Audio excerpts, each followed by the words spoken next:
हजरत खिज्र अलैहिस्सलाम अल्लाह के एक ऐसे बरगजीदा और रहस्यमयी बंदे जिनकी जिंदगी हिकमत, इल्म और करामात से भरपूर है। उनका नाम खिज्र इसलिए पड़ा क्योंकि मशहूर है कि जहां वो कदम रखते वहां सूखी जमीन भी हरी भरी हो जाती। उनके बारे में अलग अलग रिवायतें हैं। कुछ कहते हैं वो नबी थे, कुछ कहते हैं अल्लाह के एक वली।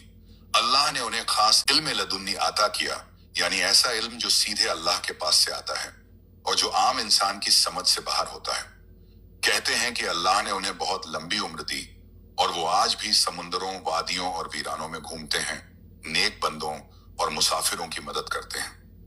कुरान में उनका सबसे मशहूर जिक्र सूरह कहफ में आता है, जब हजरत मूसा अलैहिस्सलाम उनसे इल्म हासिल करने निकले। अल्लाह ने दोनों का मिलन किस्मत में लिखा, लेकिन यह सफर आसान नहीं था। सफर में 3 अजीब वाकयात पेश आए। पहला वाकया, किश्ती में छेद करना।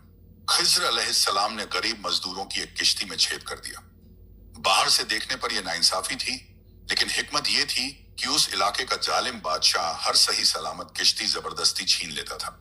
थोड़ी सी खराबी के कारण वो किश्ती बच गई और गरीब लोग अपनी रोजी कमा सके।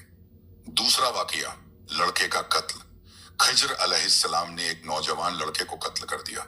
यह और भी बड़ा गुनाह नजर आता था, लेकिन हिकमत यह थी कि वो लड़का बड़ा होकर अपने नेक वालिदैन को गुमराह कर देता और उन्हें कुफ्र की तरफ ले जाता।